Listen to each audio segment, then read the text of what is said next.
Ladies and gentlemen, I present to you Mr. Davey Squires. Hello, hello, hello, hello! Welcome to the Squires Station. I am your host, Davey Squires, and this episode is presented by Area 67 Studios. Mike has the water, and he's the tech dude. I'm the man with the words, and today, we have special guest, Don Beck. How you doing, Don? I'm doing great. How are you? Oh, I'm not bad. Earlier today. I went wine tasting. Ah, nice. I've been wanting to go to wine tasting lately. Just haven't gotten around to it. Yeah. So I still have a little buzz from that. I got a big buzz from when I was up at the street at the brewery down the street before I got here. So yeah, you went and ate there before. Yeah, I'm like, you know what? I had some time to kill before the podcast, and I'm like, I'm gonna walk around. I see the brewery, and I see Ohio Brewing Company. I'm like, I'm gonna go in there and try get a few pints and some dinner, and now I'm here. Yeah, that's the perfect place for you too, because yeah. you're all about that beer, man. Yeah, beer snob. Everybody sees the flannels and the long beard, and they're like, "Yep, that's definitely up that guy's alley." A craft beer. You gotta add the hops and the stuff, the thing. Stuff and things. So, for the audience, tell them what you're about. Where did you grow up? Okay, so I was born in Cleveland. I've kind of lived around the area my whole life. Like Parma, Medina, and now I live in Berea currently. So I'm definitely very local. And I'm also a musician. So I don't know, I'm a big Cleveland fanatic too. I like to, be a part of the scene, be a part of the culture and stuff along that lines too. So yeah, you're a singer-songwriter. Oh yes, been writing for 10 years. Yeah, all on guitar. All guitar. Although I've been trying to branch out a little bit more lately, but yeah, all guitar. Yeah, for those who do not know, Don was on the Squires show, my previous show, and he so what's some of your band experience? I know you were in a couple bands prior to becoming a solo guy, right? My band experience is a lot like, say, a band like Nirvana would tell you in their interviews back in the day, how they start out in a garage and they always said, "We just had fun. We sucked, but we had fun." That was a lot like my the beginning of my stuff was. I would start in garage bands, and me and my friends, we wouldn't care how perfect we were. We sucked, but we had a lot of fun doing it. And it started out like I would say, "Oh, we have a little garage band, and we're gonna play this show in my backyard and invite like 4 people." And that's how it all started. And as time went on, I got a little more serious with songwriting. I actually tried to sing instead of like belt stuff out and be whiny for the sake of being whiny. And now I'm at this time in my life where I'm trying to take a more serious approach to my sound, and it's hard, but I think it's a necessary transition right now. Yeah, you're like you've been writing serious songs. Like the subject matter is really close to the heart. Oh yes. But were you doing covers then, like with the band? I've done covers most of my life. Like back in the day when me and my buddies would jam in my basement or my garage, we would always like cover Green Day or Blink. But nowadays, I try to do covers a little more sparingly. It's still fun to do to give your own take on a cover, but at the same time, I'm like, I want to be the artist that I sell. So yeah. So what were you listening to growing up? So, like any person, like when I started playing guitar and bass and tried to actually be in a band, like any person in that era, the late 2000s, it was always Blink, Green Day, Linkin Park. I was listening to all those bands all the time growing up, and then in my teens, I started getting more into like grunge, like Foo Fighters, Nirvana. And then in my 20s, I kind of got into a little bit more underground. I also expanded on outside of rock, I started listening to more like hip hop, indie, rap, reggae, like really anything. So, but I'm kind of cliche. I'm kind of like everything but country. You're not gonna go for that country twang. Not exactly. I mean, sometimes I get people say that certain songs I write sound like almost like bluegrass these days, but I don't know. It's like I like old school country, but I can't really find the appreciation for the new stuff on the radio lately. Yeah, like I feel like when somebody says that, it's like, I mean, you're inherently playing with an acoustic guitar, usually, and people are kind of like, especially today, people are like, "Oh, that sounds like bluegrass," just because you have an acoustic guitar.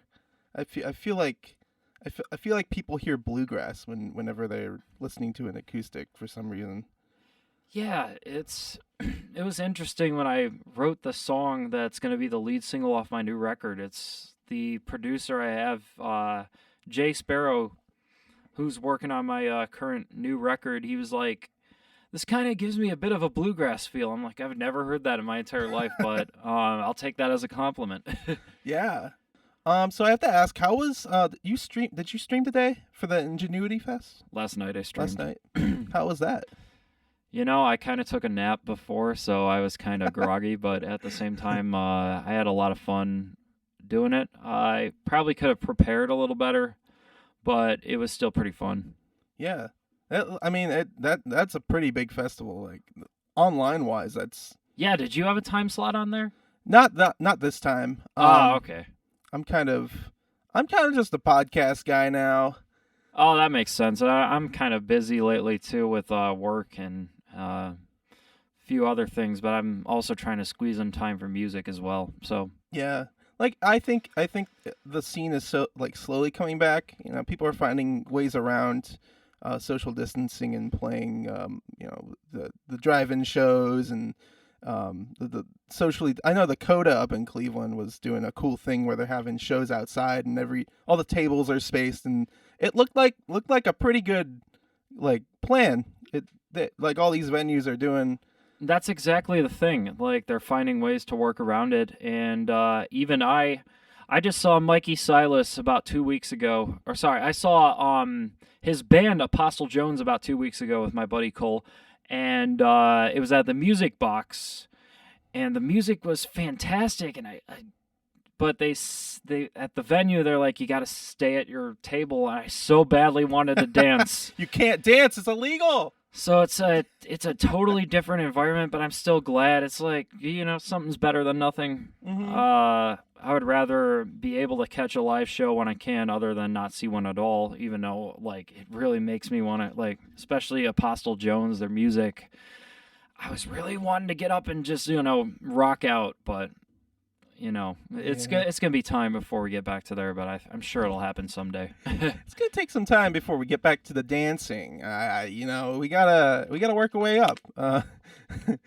You gotta sit at the table.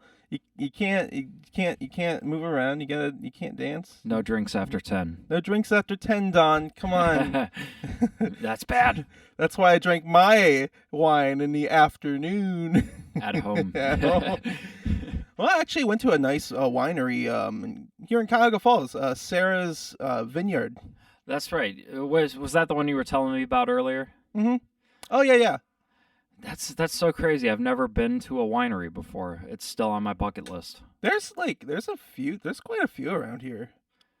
Yeah, it's I noticed there's a bit of a craft beer scene here too. Like there's a complex of breweries in this, Cuyahoga Falls, Canton, Akron, this type of area, just like how Cleveland has its craft beer scene. Yeah. And I noticed there's also a music scene down here. And it's I noticed like a lot of artists from this area are here. Yeah. It kind of intermingles too. It's like, you might see an artist from Akron up in Cleveland or vice versa. It's like it kind of, it intermingles itself, the artists in both cities, even Canton too. It's a larger scale version of a fist bump. Cleveland music scene, Akron music scene, fist bump. And then Canton's just like I should totally make a meme or like a format with the where it has the two guys handshaking and one side. I should write Cleveland music scene, Akron music scene. They kind of coexist with each other, and it's pretty nice. it's the ultimate meme. So okay, I gotta ask this question. So like, okay, say you're just finishing playing a gig. This is all hypothetical. Say you just finished playing a gig, you packed up, you're leaving. Which gas station do you go to? You're talking about like which like Circle K versus 7-Eleven or Yeah. Or yeah. Okay, so I've been to a lot of gigs at all sorts of types of areas, and when it comes to a gas station, I'm always looking for one with a bathroom. That's fair. That's Which very is fair. usually Speedway, and when I think about it, Speedway, they always have bathrooms, but they also have food late at night, so you can't beat Speedway. Exactly. Yeah. I know down in these parts there's Sheets. I don't know if there's Sheets up in that Cleveland area. I think, right? Yeah, we got a couple Sheets up there. It's like Sheets is almost like a borderline really good restaurant. Yeah. As opposed to a gas yeah. station. Dude. And it's like one of those hidden discoveries that you got to kind of find out. It seems like it's just a gas station, but they have really bomb food. Like, hot take, I think Sheets is a better version of Get Go. Oh, Sheets is definitely a better version of Get Go. Like I know those, like, I know the big Get Go's have like everything Sheets has, but Sheets is just like that much better, I think. Oh, I know. I've had some food from Sheets that I think tops some of my favorite restaurant entrees. That's how you know it's good. But it's like you can't find Sheets everywhere. If you're playing a show in the middle of wherever, and it's like you had a lot of fun at the show, but you're in the middle of nowhere, it's like there's no way in hell you're gonna find a Sheets. Oh, dude, when I was out west, that was one of the things I missed. It was the Gosh. Sheets. just Sheets. I'm sure they had their own version out west, but you didn't know what it was called. Yeah, well, I actually they have a couple different versions, but nothing can beat Sheets. I don't know. In other words, Sheets is the shit. This episode is brought to you by Sheets. That should be their slogan. Sheets is the sheet. Sheets is the sheet. Like in that like accent.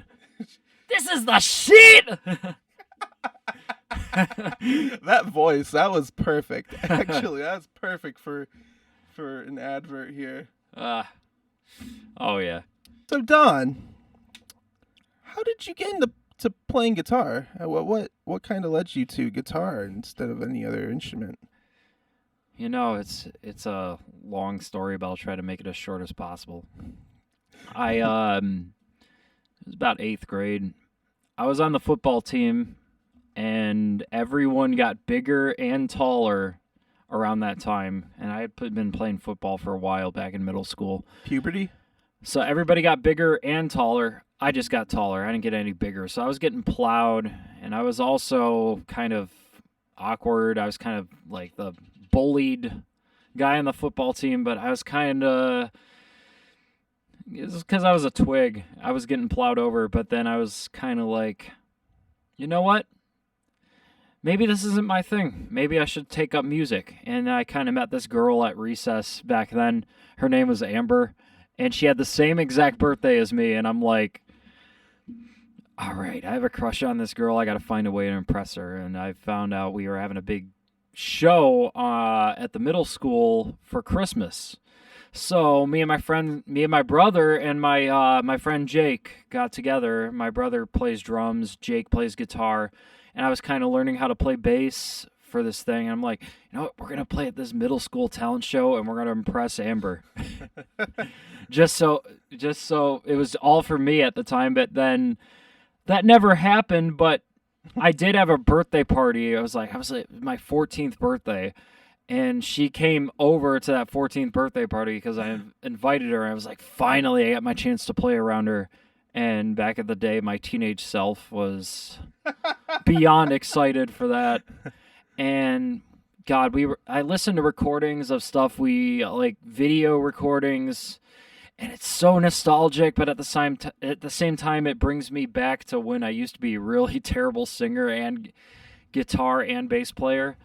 But over time, like as I started experimenting and learning more and actually trying to sing instead of whine, over time I got better. So, Did she like the music? she said she did. I don't think she actually did. She's like, yeah, I guess. She was a nice girl, but I think she chalked me up like around all the other people back in that time just to make her feel less bad about me being very awkward. This awkward 8th grader that's clearly trying to impress a girl. Yeah. So, yeah, that was kind of how I got into songwriting. And I think back at it, and it's like, how did something so, what's like at that time it seemed so frivolous, how did it become such a big part of my life as time went on? And I think about it, it's like music is a whole different meaning for me. It used to be about impressing people. Now it's about expression and how I can, balance catharsis and zen together and kind of let out both good emotions, bad emotions, anger, sadness, whatever. And now it's a big part of my life. So yeah, like it's cool how that happens. I mean, it starts as a thing you just don't really think about that much in terms of the big picture, and then it turns into something that is like very much a part of you. It's funny because if I showed my 14-year-old self, I'm 24 now, if I showed my 14-year-old self what I was doing now, I would probably be kind of blown away. I'd probably been like, there's no way that's going to be me in 10 years. With that hair? Oh, with this hair currently, no. I had, when I was 14, I used to grow the long skater hair, so if I saw my hair now, I'd be like, why is it so lame? Were you skateboarding? I thought of doing skateboarding back at the time because I thought it was cool, but no. I just really wanted to be long hair, look like a skater, that type of person. But, if I looked at myself from 14, if I was 14 and I saw what I would look like 10 years later, I'd probably been like, why did he cut his hair so short? So what was your first guitar? What was my first? Oh my God. I was 10 years old actually. This was before I actually cared to play. It was just the luxury of having a guitar. I asked my parents for Christmas. I'm like, I want an electric guitar. They got me this cheap Behringer, like, it looked like a Stratocaster. It was all black and it was very cheap. And yeah, that was my first guitar. I was 10 years old and, then around that time when I was 14, I started learning how to actually play guitar, and I picked up that Behringer back again and started learning how to play. And yeah, that was my first guitar. And then over time, I kind of got more expensive guitars. Yes. With my own money too. So it was like back then, Christmas Eve, that was my parents' money. But growing up, I had to buy it. Mm-hmm. So, and it was worth it, but at the same time, I'm like that Taylor, I'm still paying it off on sounds. So yeah, you make those payments. Oh yeah, that's how you do it. That's if you're a musician, if you're not making payments, then what are you doing? Either paying it in full or not getting it. You pay it in full, you don't have money for all the fun stuff in life, like beer. Like beer, Exactly. or whatever may float your boat. So, yeah, beer floats my boat. Actually, I don't know. I've kind of been more of a wine drinker lately. I had a pretty good stout on the other day. What was it? It better been Great Lakes. It was. It wasn't Great Lakes. I'm sorry. How dare you support my competition? It was actually a local. Oh, where did I go? I went to the Caston and Maine Brew Yard down in New Franklin, and it was like an ice cream stout.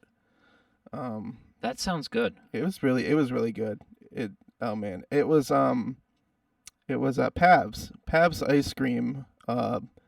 They gave the brew yard their ice cream, and they turned it into this stout extract and made into a drink. That is really cool. Have you ever been to the ice cream shop downstairs? Mm-mm. Yeah, I saw I've that when not. I got here. I was like, this neighborhood's actually really cool. Yeah, there's a lot of cool places around here. It's just like Never been up here before, and I didn't know this part of Cuyahoga Falls was that awesome. it's like yeah, downtown is it's the place to be. How's your new album coming? It's coming along very slowly. I'm featuring a musician on every single track Nice. from the area. So like the first track I did, which is going to be the lead single, I'm definitely going to make it a point to drop it in October. It's featuring my friend Claire, and her vocals really made that song. Featuring people like Meg Stepka and some other people you know on the record too. And I don't have all the spots filled, and you know what? If you want to play something on there, I'm down to have you on that record as well. I would be honored. That'd be cool. You make a trip up to Illyria? Yeah, Nice. I'll go anywhere for you, Don. I'll go. I'll go to the ends of the earth for you, man. I'm from Jupiter. Would you go there? I'd have to. Can you pay for gas? Gas to Jupiter. Jupiter's a gas planet, man. Yeah, so there We should get- be a lot of it. We can just fill both the gas tanks over there. Isn't there a planet that's just like methane? Is that Isn't that Uranus? Uranus? You mean Uranus? Methane from Uranus. I mean, it is a planet, and there is gas. The planet's pretty gassy. No, that's really cool that you're having artists featured on every track. That's a really cool thing to do. Yeah, and it's supposed to be a happier record. I've been kind of writing some dark stuff for the past like 5 years. My music got really dark, and now I'm like, I need something to balance it out. Especially since I'm not a really sad person right now at 24. I'm kind of like, you know what? I should write music that makes me feel happy when I am happy, because write too much sad stuff, you get sad. Yeah, it starts consuming you. It's like it's like a cloud. It's like there's a balance between catharsis and then just making and putting yourself into a mentality that makes you feel a certain way too long. Yeah. Oh yeah. Well, are you changing your? You're not. Are you still doing like more acoustic stuff on there, or? This is definitely going to be a massive change from my last record, which was had a lot of punk, emo, grunge on it. It was like all me, but it sounded like a full band. But this time, it's going to be more acoustic, more campfire, more, if there was an acoustic wedding, if there was a wedding and there was acoustic band playing, this is the type of stuff they would play. A little more positive reflection. I don't want to say necessarily acoustic music has anything to do with positive emotion as opposed to rock music, but at the same time, I feel like I can kind of portray that emotion, myself, a little better with just an acoustic guitar and bringing people in to play, say, keys. Like, I'm having Meg play keys on this song that I wrote. And, for example, I had Claire sing backup vocals on this one song. It's just going to be a whole other vibe, a whole different change in style. Yeah. Well, I mean, acoustic music is more mellow, just by default. So I guess you could be more personable in that if you write if the music is happier and it's acoustic, it's kind of a more personal meaning, I guess. It's definitely more personal. Is it music that I can drink wine to? It's definitely wine drinking music. And when I think about it, you could light up a campfire, bring out your Alexa or whatever, sit on your porch, and just kind of chill to this music. And it's sing along. It's definitely There's a lot of sing along choruses that I've written so far, but you know what? It's not really anything that's depressing so far, so that's good. That's kind of what I'm aiming for. Mhm. But at the same time, the depressing music I wrote came with this desire to, kind of mosh. Yeah. I wanna slam into other people and sing these words at the top of my lungs, even though they're extremely emo. Open up the pit. Open up the pit. So, have you ever done anything like this before, where it's this acoustic thing? No, I've written many acoustic songs, but as a whole project, this is kind of a new thing, and I'm more than excited for it. Yeah. Sounds like it's gonna be quite a party. It's gonna be quite a party. It's good. It's like acoustic record, but I feel like people are gonna want to be like, man, I really want to listen to this to get me amped up. Mm-hmm. A bit of a tempo on some of the stuff I've been doing too, even though it's acoustic. So Yeah. that's pretty nice. So is it gonna be like a full? Is there gonna be a band backing it?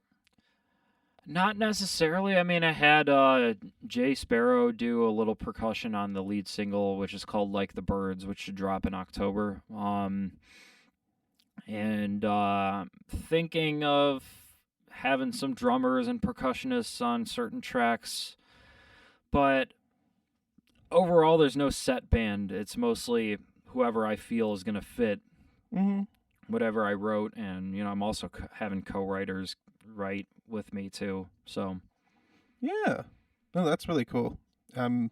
It's really exciting that you're changing up your styling from what you were doing before to now. It's kind of like there's a bit of a progression happening with your music, and that's cool. yeah, there's a progression, and at the same time, I'm kind of advancing, like lyrically, but at the same time, I'm going back to like whatever punk emo stuff in the future, but I feel like now with this project I can kind of rejuvenate it, make it probably a little more happy, a little Yeah. more upbeat, maybe balance emotions out a little bit, and learn some things from some other writers. So that's another part of why I'm doing it.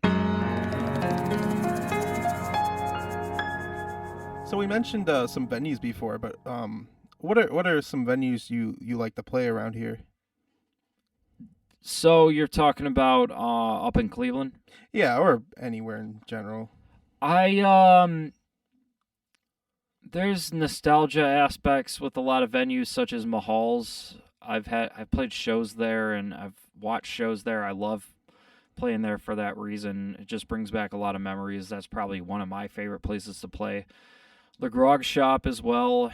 That's another really cool place to play at. I love playing there and talking to other local acts and meeting people. And at more atmospheric levels, I would say I really liked playing at the Ribcage, Oh yeah. which I have never actually had my own show there, but I've seen Meg Stepka play up there twice with her guitar, and she would take little breaks like every hour or so, and she'd be like, all right, somebody can fill in for me, and I would play up there. And I'm a big fan of Ohio City, and being able to play in between those sets was nice. And at the same time, there's the open mics at Kelly's Pub, the Winchester. I've made a lot of memories there. I met a lot of people there, such as you and a lot of my other friends from music industry. So kind of all over the place. It's a matter of nostalgia, atmosphere, experience.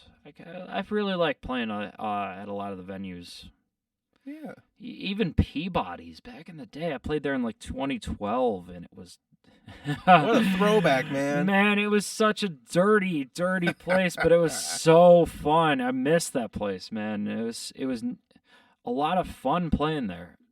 I was 16 going on 17 the one time I played there before they destroyed it. And, gosh, if I could play there again just for the sake of nostalgia, I would.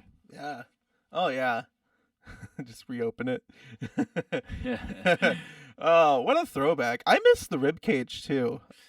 Ribcage is still up there. I work up in that area, so yeah, I think the Ribcage is still up there. I'm not sure they do shows right now though, but Yeah. Though they weren't. They were. Well, they ended the open mic before the.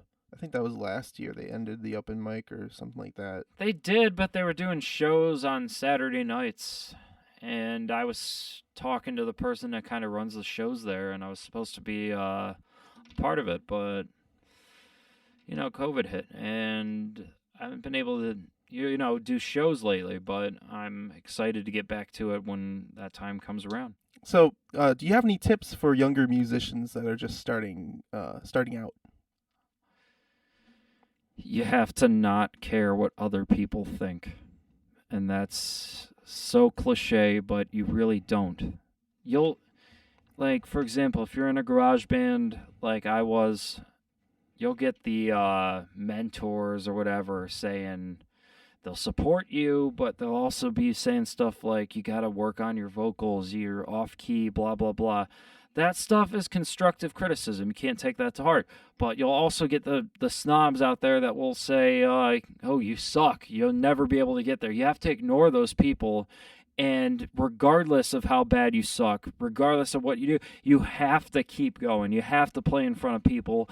It's the only way you can show people that you don't give a fuck. And that's the attitude you have to have 100% of the time if you want to get better and you want to keep pushing.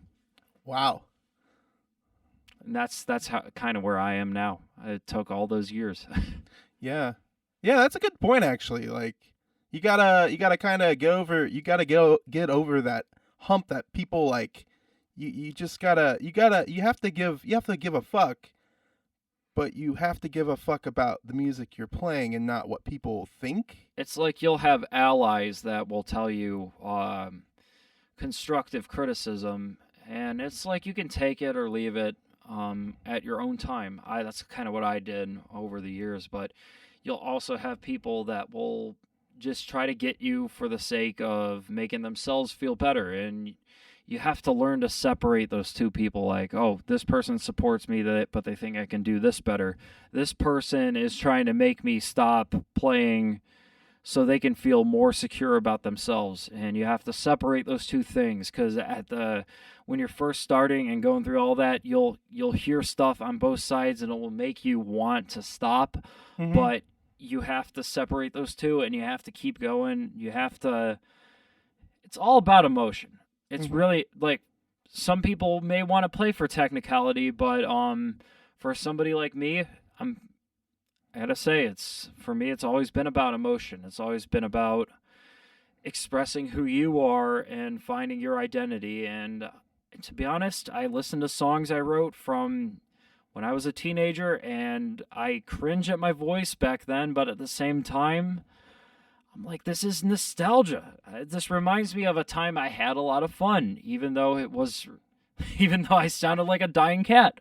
Yeah. So, Dying cat. I love how that's the comparison you make. okay, so maybe a dying moose. Yeah, that's more like it, Don. No, more like me would be a dying goose. Dying goose. Goose moose? You can't be a dying goose, you gotta be a vicious goose.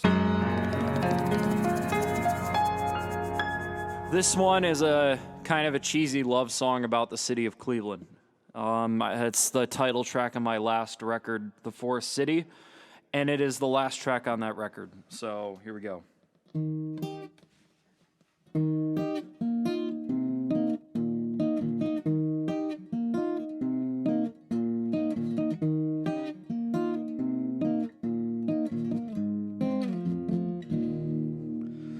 Light a candle on the beach as the sun sets on a lake.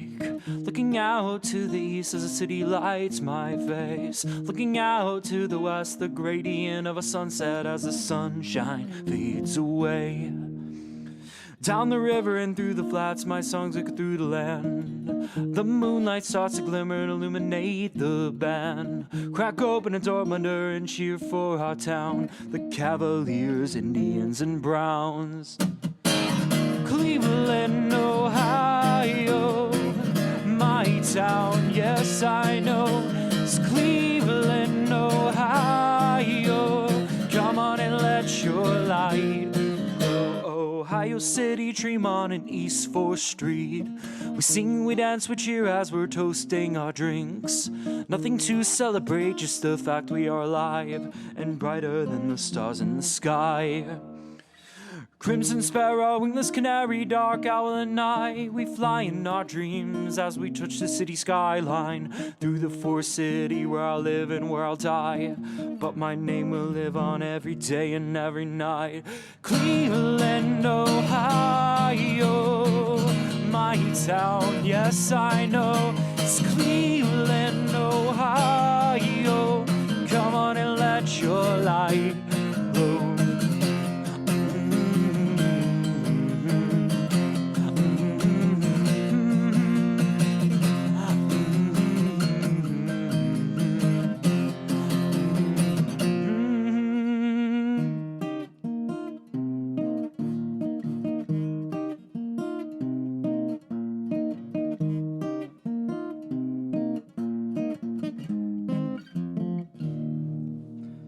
Cleveland, Ohio, my town, yes I know. It's Cleveland, Ohio. Come on and let your light glow. Oh, Cleveland, Ohio, my town, yes I know. It's Cleveland, Ohio. Come on and let your light glow. Come on and let your light glow. Come on and let your light glow. Come on and let your light glow. Come on and let your light glow. Thank you guys so much for listening to the episode. Thank you, Don Beck, for coming in. You can check him out on Instagram at The Vicious Goose, and you can check him out on Facebook, just Don Beck. And you can check me out on Instagram at Davey_Squires, as well as Facebook, Davey Squires Music. Also, I made a new Patreon page. Just search Davey Squires, and if you donate $5 a month, that gives you unlimited access to all the bloopers you miss from each episode. Yes, it ends up, we end up recording like an hour of material, and only about 30 minutes gets actually on. So, all the bloopers you missed, as well as all the artist videos that you missed, we end up actually recording 3 separate music videos for the artists. One of them gets published publicly, and then the other 2 are on the Patreon. So that's 2 per week you're missing, guys. So go subscribe to me on Patreon. That's only $5 a month. So that's not too much to ask for some extra content there. Also check out Area 67 on Facebook. They're awesome. They do all kinds of things. Now they're doing podcasts, they do music videos. So they do so much. And they also provide me a great space for to podcast to present you guys with the Squires Station. And as always, thank you guys for watching, listening, and I'll see you guys next time. Peace!